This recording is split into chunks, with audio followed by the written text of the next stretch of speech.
예전에 대만에 여행을 갔던 적이 있습니다. 대만에 여행을 갔다가 택시를 탔는데요, 택시 운전하시는 분과 대화를 잠깐 했습니다. 제가 궁금한 게 있어서 그분에게 여쭤봤습니다. 왜 이렇게 대만이나 중국 사람들은 우리 삼국지에 나오는 관우 있잖아요, 관우를 왜 이렇게 좋아하는 것이냐 라고 제가 이렇게 물어봤습니다. 그랬더니 그분이 말하기를, 관우는 유비와 도원에서 결의를 맺은 다음에 30년 동안 한 번도 다른 마음을 품은 적이 없다는 것입니다. 관우가 조조에게 잡혔을 때에 조조가 관우를 회유하려고 여러 가지 유혹을 했음에도 불구하고 유혹에 넘어가지 않고요, 유비와의 의리를 지키고 조조의 6장수를 죽이고 유비에게로 달려가는 그런 의리 있는 사나이였기 때문이라고 이야기를 하더라고요. 게다가 관우는 누구보다도 무예가 뛰어날 뿐만 아니라 결혼도 하지 않고 오직 나라를 위해서 끝까지 충성한 사람이었기 때문에 이 중국 사람들은 관우를 유비보다도 어떻게 보면 더 큰 사람으로 여기고, 관우를 최상의 존경을 표해서 관공이라는 표현까지 사용한다고 이야기를 하는 것을 들었습니다. 요즘처럼 우리가 자신의 이익에 따라서 갈대처럼 마음이 이리로 저리로 움직이는 시대에 참 이런 마음이야말로 귀한 마음이 아니겠는가, 이런 생각을 해보게 되었습니다. 우리 신앙생활도 마찬가지입니다.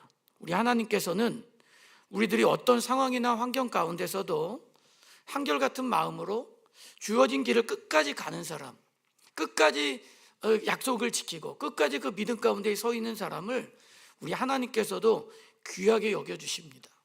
왜냐하면 이것이 우리를 향한 하나님의 모습이기 때문에 그렇습니다.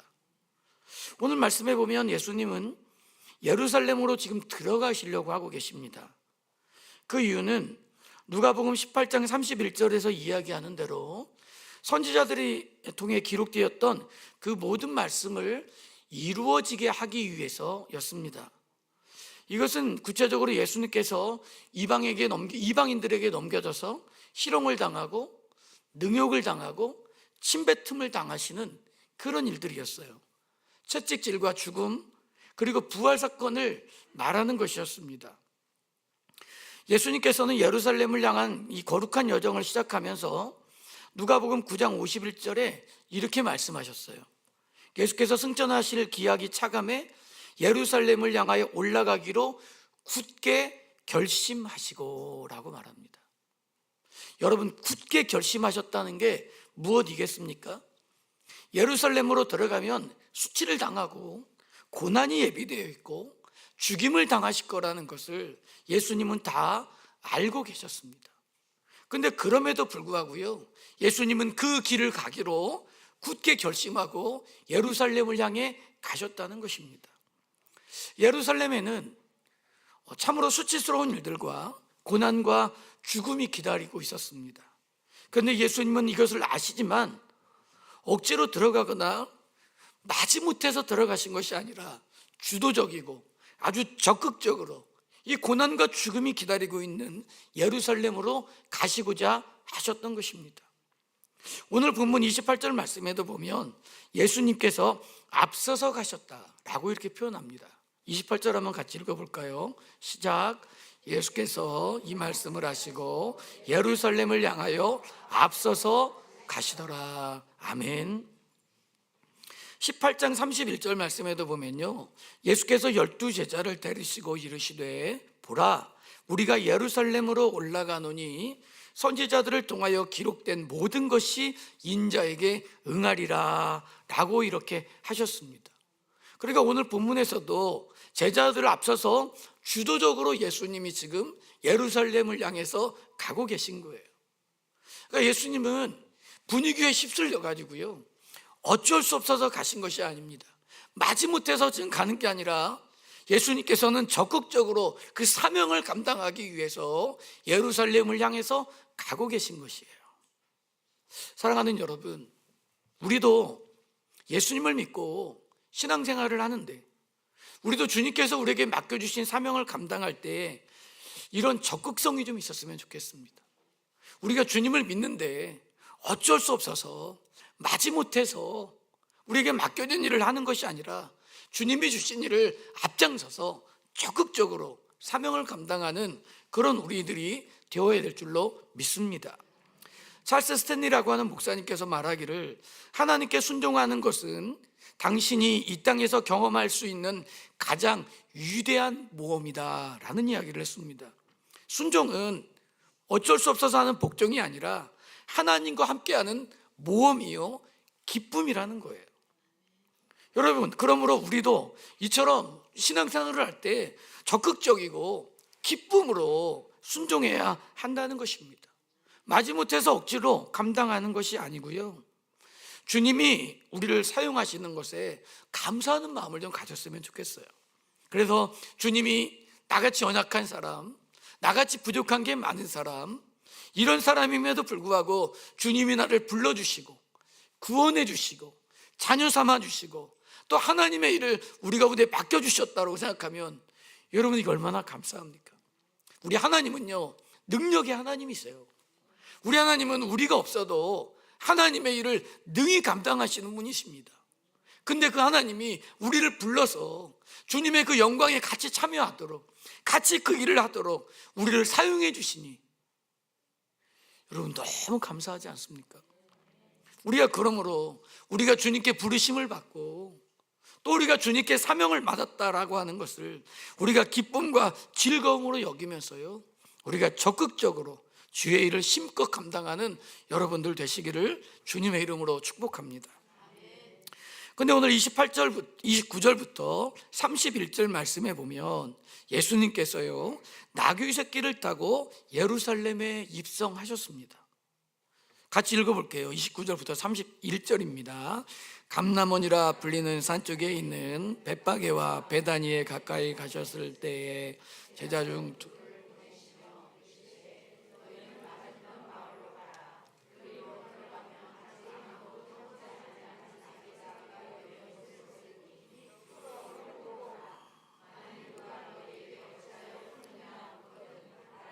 주가 쓰시겠다 하라 하시매. 아멘. 예수님께서요, 제자 둘을 마을에 보내셨습니다.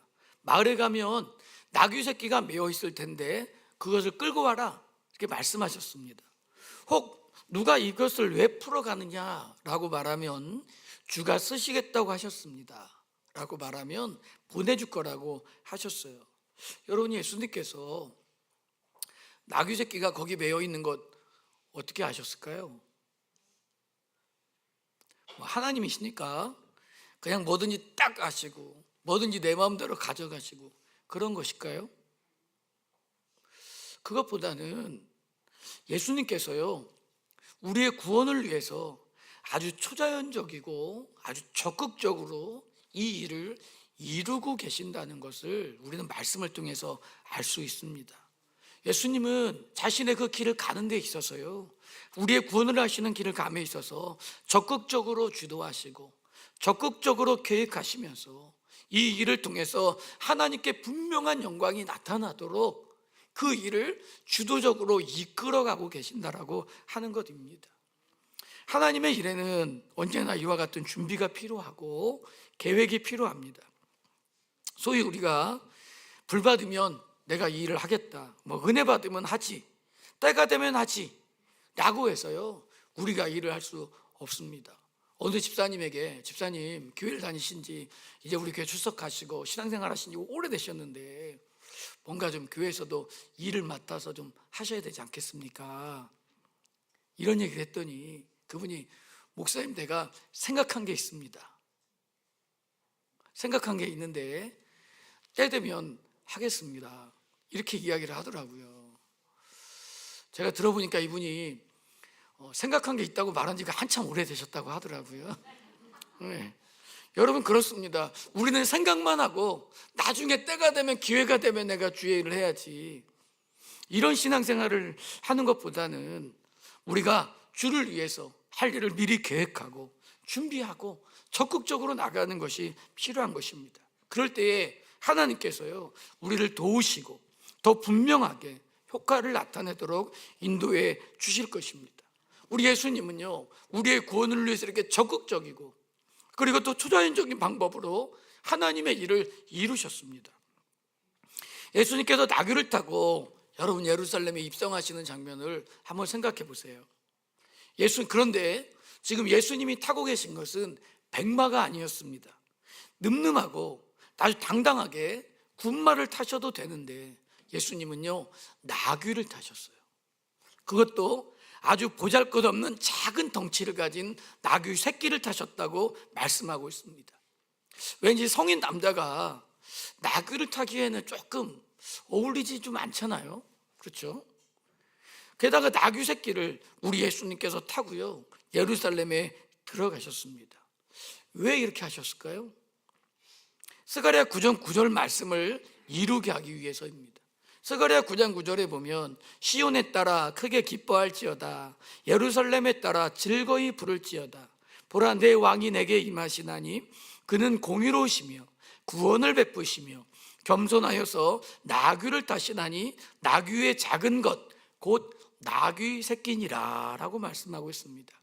스가랴 선지자는요, 왕이자 메시아에 대해서 이해를 하면서 앞으로 장차 이스라엘 백성들과 온 인류를 구원할 왕은 공의로우시고 구원을 베푸시는데 겸손하여서 나귀 새끼를 탈 거야 라고 이렇게 예언하셨습니다.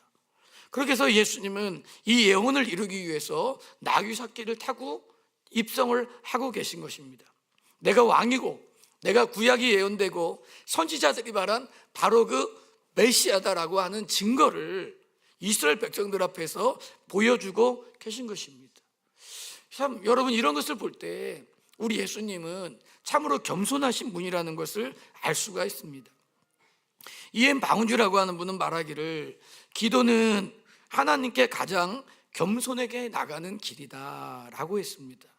예수님의 겸손을 따라서 여러분, 우리도 신앙생활을 하고 믿음의 길을 가는데 겸손한 마음이 있어야 됩니다. 근데 겸손한 마음은요, 우리가 원래 우리의 본성 가운데 쉽게 잘 생기지 않는 마음입니다. 우리는 대부분 나를 드러내고 나를 자랑하고 나에게 조그만 것만 있으면 뭔가를 막 더 포장해서 크게 만들고 싶고 이런 마음을 가진 게 우리의 본성이지 않습니까? 그렇죠. 그래서 우리가 손주들을 볼 때 보면 손주가 그냥 옹알이만 했는데도 벌써 막 손주가 막 한 그릇 뗀 것처럼 막 그렇게 이야기하지 않습니까? 네. 여러분, 그렇습니다. 우리는 기본적으로 겸손한 마음을 갖기가 상당히 좀 어려운 존재들이죠. 그런데 우리 예수님께서 우리에게 이런 겸손을 보여주셨는데 우리도 예수님의 겸손을 따라가고 예수님과 같은 모습으로 살려면 늘 기도하면서 하나님 앞에 주님의 마음을 담도록 힘쓰는 그런 삶이 되어야 될 줄로 믿습니다. 최근에 우리 사회는 물질적인 풍요와 개인적인 그런 풍요로움으로 인해서 겸손함과 나눔의 가치가 점점 잃어져 버리고 있습니다. 갈수록 사람들은 겸손함보다는 뭔가 자신을 피하라고, 자신을 더 나타내고 더 드러내고 남들에게 보여지고 이런 것이 우리의 힘이 되는 그런 세상에 살아가고 있습니다. 그러다 보니까 우리 가운데 겸손하고 또 나누고 이런 거는 왠지 힘이 있고 힘이 없고 무능력하고 그런 것처럼 여겨지는 그런 경향이 있다는 거예요. 그러나 오늘 말씀에 예수님께서는 겸손하게 나귀를 타심으로 진정한 리더십이란, 진정한 리더란 겸손과 섬김에서 비롯되는 것임을 우리에게 말해주고 있습니다. 그러므로 여러분, 예수 그리스도가 겸손하신 우리의 왕이고 우리의 죄를 위해서 오신 구세주심을 믿는다면 우리도 이 예수님의 모습을 주목하고 우리 예수님이 우리에게 보여주신 이 모습대로 우리도 늘 주님 앞에서 우리의 마음을 낮추어서 겸손하게 이 믿음의 길을 따라가야 될 줄로 믿습니다. 예수님의 이런 행동에 대해서요, 오늘 본문은 크게 두 가지의 반응이 나오고 있습니다. 한 가지의 반응은 왕으로 오신 예수님을 환대하고 예수님을 찬양하고 경배하고 있는 사람들이 있습니다. 그리고 또 다른 부류의 반응은 예수님을 배척하고 있는 사람들입니다. 36절에서 38절까지 한번 읽어보겠습니다. 시작. 가실 때에 그들이 자기의 겉옷을 길에 펴더라. 이미 감람산 내리막길에 가까이 오심에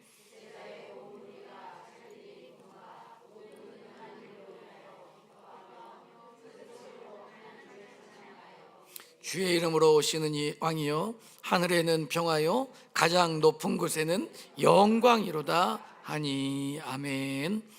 나귀를 타신 예수님 앞에 사람들이요 자신의 겉옷을 벗어서 펴고 하나님과 예수님을 찬양하는 사람들이 있습니다. 여러분, 겉옷을 편다라고 하는 것은, 겉옷을 벗어서 폈다라고 하는 것은 일종의 레드카펫을 깔아서 왕을 맞이하는 행위와 같은 것입니다. 최근에 뉴스에 보니까요 미국의 대통령이 캐나다에 대해서 캐나다에서 들어오는 물건에 대해서 높은 관세를 요구했습니다. 그랬더니 미국의 외교부 장관이 캐나다를 방문했는데요 캐나다에서 아주 소심한 복수를 했어요. 그게 뭐냐면, 여러분 외교부 장관 사절이 오면 대부분 비행기 내리는 자리에 레드카펫을 깔아주거든요. 그래서 레드카펫이 대부분 이 비행기 내리는 곳에서부터 저 출입구까지 깝니다. 근데 미국의 외교장관이 왔는데요 캐나다에서 한 평짜리 레드카펫을 앞에다 깔아줬어요. 네. 그래서 거기에 이렇게 말했습니다. 환영하는 건 맞지? 이렇게 써있더라고요. 여러분, 우리가 중요한 사람들이 오면 이렇게 레드카펫을 깔아줍니다. 구약에서도 왕이 지나갈 때에 겉옷을 펴서 왕 앞에 펼쳐놓는 그런 경우들이 있었습니다. 그들은 하나님을 찬양하면서요 왕으로 오신 예수님을 찬양했습니다. 다른 본문에서는 호산나라고 말하면서 연호하는 그런 모습을 기록하고 있어요. 호산나라는 것은 주님이 우리의 구원자이십니다, 지금 우리를 구원해 주십시오 라고 하는 메시지예요. 근데 이렇게 예수님 앞에서 환호하면서 구원자 되시는 예수님을 열렬히 환영했습니다. 여러분, 우리도 예수님이 우리의 왕이시고 예수님이 우리의 구원자이심을 고백한다면 우리의 삶에 이런 주를 향한 좀 열렬함이 좀 있어야 되지 않을까 생각이 들어요. 우리가 주님을 믿는데 그저 냉랭한 게 아니라 우리가 주님을 생각하면 우리 마음 가운데 막 열정이 오르고요 주님을 막 찬양하면 우리 가운데 막 기쁨이 일어나서 그냥 앉아있지 못하고요 막 일어서서 찬양하는 그런 열정이 우리 가운데 있어야 될 줄로 믿습니다. 제가 부산의 모 교회에서 사역을 할 때요 우리 앞에서 찬양을 이렇게 하면 그 교회 성도님들도 좀 얌전하셔서 이렇게 대부분 자리에 앉아 계시거든요. 근데 항상 그 교회 찬양을 하면 제일 앞자리에 앉아 계신 남자분이 벌떡 일어나가지고 막 찬양을 막 이렇게 해요. 그래서 전 처음에 좀 이상하신 분인가 이랬어요. 근데 항상 찬양할 때마다 앞자리에 일어나서 막 찬양을 하시더라고요. 그래서 제가 너무 궁금해가지고 나중에 그분이 어떤 분인지 물어봤어요. 그랬더니 그 지역에 있는 어떤 은행의 은행장님이시더라고요. 은행장 집사님이신데 그는 찬양할 때마다 일어나가지고요 정말 너무 열정적으로 하나님 앞에 막 손을 그 찬양하는 거예요. 처음엔 좀 이상한 사람인 줄 알았는데 나중에는요 와, 되게 존경스럽더라고요. 그래요. 우리는 우리의 지위나 우리의 사회적인 이런 걸 생각하면 남들에게 막 창피하고 부끄러워가지고 우리는 막 박수도 못 치고, 어떤 분들은 박수 좀 이렇게 치라고 그랬더니 자꾸 막 이렇게 치고, 여러분 이렇게 하는 분들이 있거든요. 근데 막 주님을 찬양하는 일에 막 기꺼이 일어나서 하는 그 찬양을 보면서 야, 참 귀하다, 주님이 보실 때 얼마나 귀하게 여기시겠는가, 이런 생각이 들었습니다. 여러분, 그렇습니다. 이스라엘 백성들이 주님 오실 때 옷을 벗어서요 그 레드카펫을 만들어주며 열렬히 호산나 찬양하며 예수님을 맞았던 것처럼 우리도 주님을 믿는 우리들도요 주님 앞에 이런 열렬한 마음을 가지고 주님 앞에 정말 간절한 찬양을 드리면서 이런 모습으로 살아가는 그런 신앙생활을 해야 될 줄로 믿습니다. 유대인들에게 겉옷은요, 겉옷이라는 것은 자신의 분신과도 같은 것입니다. 저는 이런 생각해 봤어요. 여러분, 우리야 옷이 막 여러 겹을 입잖아요. 그렇죠? 그렇죠. 우리는 뭐 옷을 여러 겹 입는데 사실 이스라엘 당시의 백성들은요 입고 있는 옷이 그렇게 많지 않았습니다. 그리고 그것은 날이 많이 더워가지고 우리처럼 옷을 여러 겹을 껴입을 수가 없어요. 그래서 그들은 대부분 한 겹의 얇은 옷을 많이 입습니다. 우리나라야 뭐 좀 기온이 많이 다른데 우리나라는 습기가 많아서 그런데요, 이스라엘은 온도는 높지만 습도가 없거든요. 그래서 아주 뜨거운 햇빛 아래에서도 이 우산만 하나 쓰고 있어도 그 더위가 좀 이렇게 생각보다 덜합니다. 우리나라는 조금만 더워도 막 습도가 높으니까 막 짜증이 나고 덥잖아요. 그런데 이스라엘은 그렇지 않습니다. 그러다 보니까 성지순례 갈 때 긴팔을 입고 있으면 생각보다 덜 더워요. 생각보다 덜 더워요. 왜냐하면 이게 살갗 햇빛이 닿지 않으니까요, 생각보다 덜 더워요. 그러니까 이들은 긴 옷을 입고 얇은 옷을 입습니다. 근데 이런 생각해봐요. 예수님께 겉옷을 벗어서 카페를 깔았다면 이들은 뭘 입고 있었을까요? 알몸은 아니었을까요? 사실 여러분, 이 당시의 겉옷이라고 하는 것은요, 이스라엘 백성들에게는 분신과도 같은 거예요. 밤에 겉옷을 이불로 사용하기도 하고요, 겉옷을 저당 잡히고 돈을 빌릴 수도 있었습니다. 그렇기 때문에 서민에게 겉옷은 어떻게 보면 유일하고 최고의 재산과도 같은 것이었습니다. 그래서 성경에도 해가 지기 전에 반드시 옷을 돌려주라 이렇게 말씀하고 있잖아요. 그러므로 이 겉옷을 편다라는 것은 단지 우리가 우리의 옷을 한꺼풀 벗어서 예수님 앞에 편다, 이런 의미를 넘어서는 거예요. 어떻게 보면 내 자신을 예수님께 지금 내어드리고 있는 행동인 것입니다. 나의 모든 재산과 나의 모든 전부를 예수님 앞에 내어드립니다. 나의 유일하게 남아있는 내 모든 것을 지금 예수님께 바칩니다. 이런 고백인 것이에요. 그러므로 여러분, 사실 이들의 이 행위는요, 놀라운 믿음의 고백인 것입니다. 여러분, 이런 고백이 우리에게도 있어야 되지 않겠습니까? 우리도 주님 앞에서 우리를 위해 모든 것을 버리시고 우리를 위해서 아낌없이 자신의 목숨까지도 내주시는 예수님께 여러분, 우리도 아낌없이 내어놓아야 되지 않겠습니까? 주님이 우리의 왕이시고 우리의 구원자이심을 우리가 믿고 고백한다면 우리는 예수님을 위해서 살아야 합니다. 예수님 말씀을 가장 귀한 것으로 여겨야 합니다. 유진 피터슨이라는 목사님이 말하기를, 제자의 삶은 우리 삶의 중심에서 자아를 빼고 그 자리에 그리스도를 두는 것이다, 이런 이야기를 했어요. 그리스도가 우리들의 중심에 있을 때 비로소 진정한 헌신과 기쁨의 삶이 가능하게 되는 것입니다. 우리가 어떻게 하면 주님을 더 사랑할 수 있을지, 어떻게 하면 주님을 더 기뻐하며 헌신할 수 있을지, 우리도 다시 한번 이스라엘 백성들의 이 모습처럼 다시 한번 고민하고 결단하는 여러분들이 되어야 될 줄로 믿습니다. 그런데 오늘 본문에 보면 이렇게 예수님을 열렬히 환영하는 무리들과 반대로 예수님을 못마땅하게 생각하고 거부하는 사람들도 있었어요. 바리새인들이 그런 사람들 중에 하나였는데요, 39절과 40절 한번 같이 볼까요? 39절 40절입니다. 시작. 무리 중 어떤 바리새인들이 말하되, 선생이여 당신의 제자들을 책망하소서. 그늘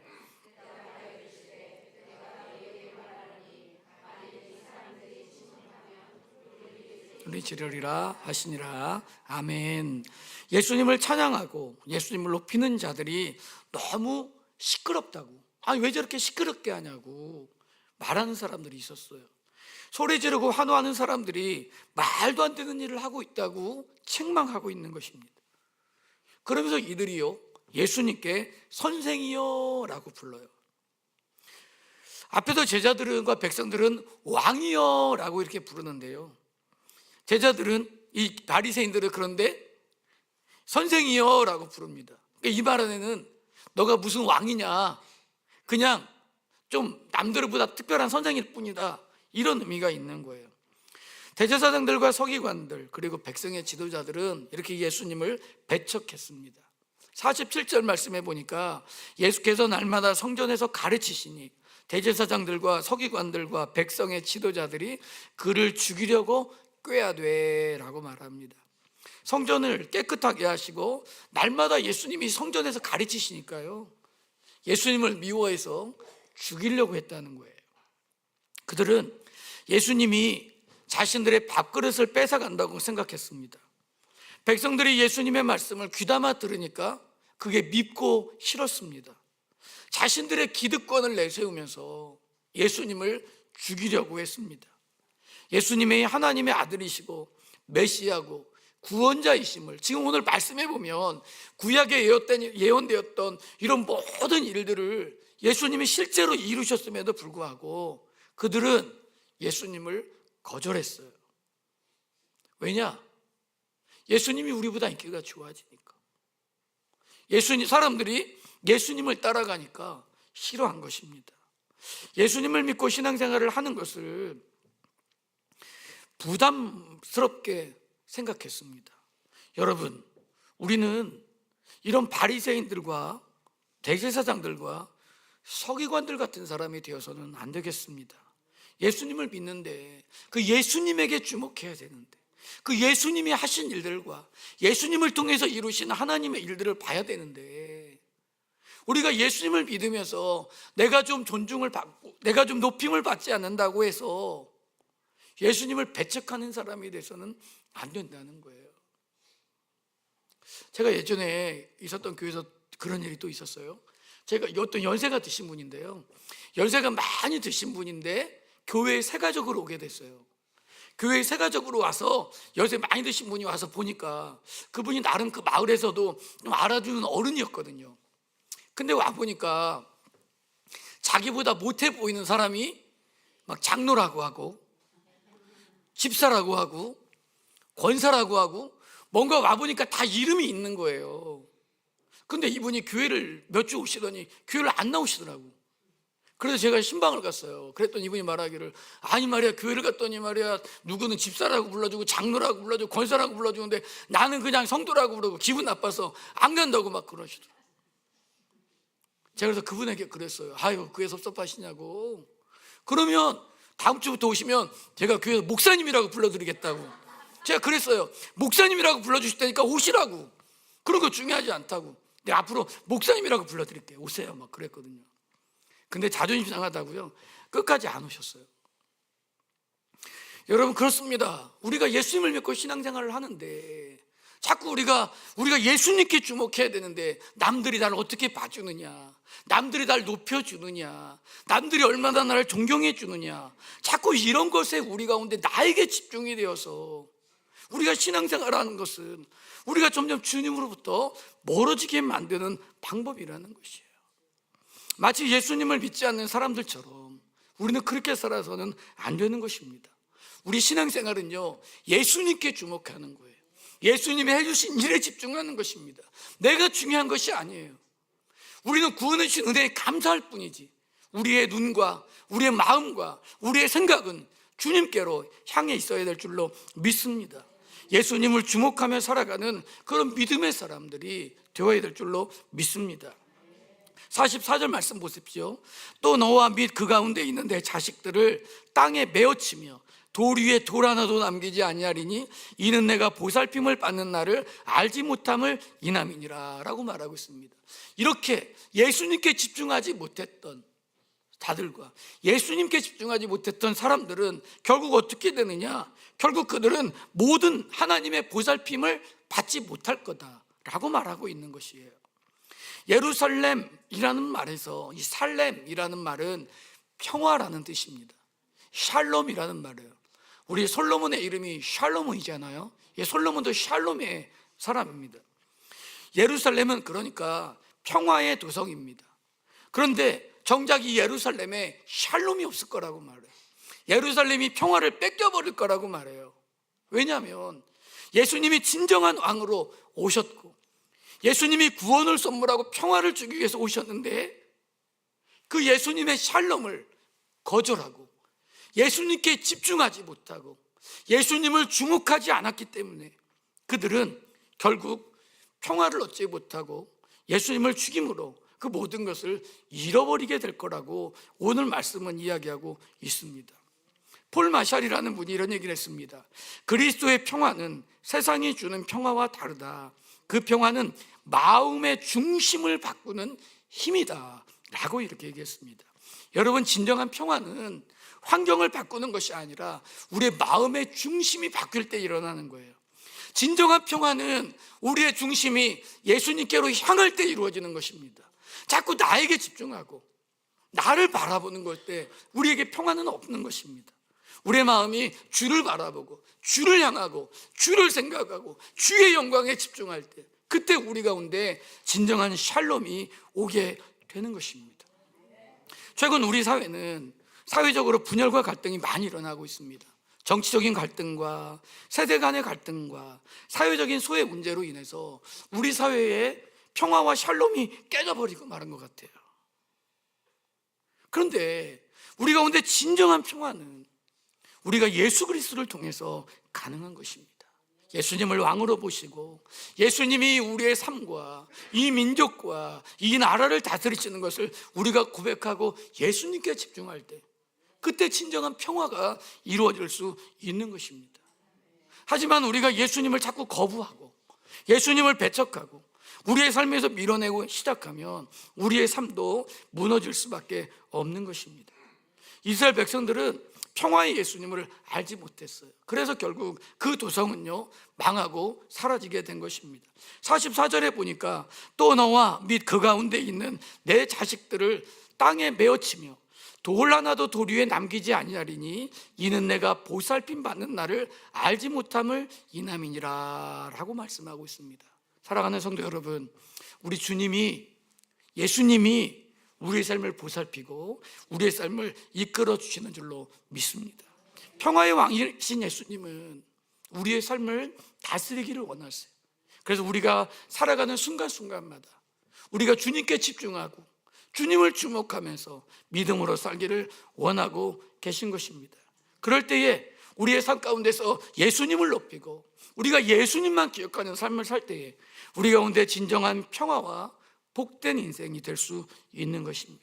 바라기는 우리 기쁨의 교회 모든 성도님들은 이런 분들 될 수 있기를 바랍니다. 왕으로 오신 예수님, 구원자로 오신 예수님께 주목하고 예수님의 마음을 시원케 해드리는 그런 모든 성도님들 되시기를 주님의 이름으로 축복합니다.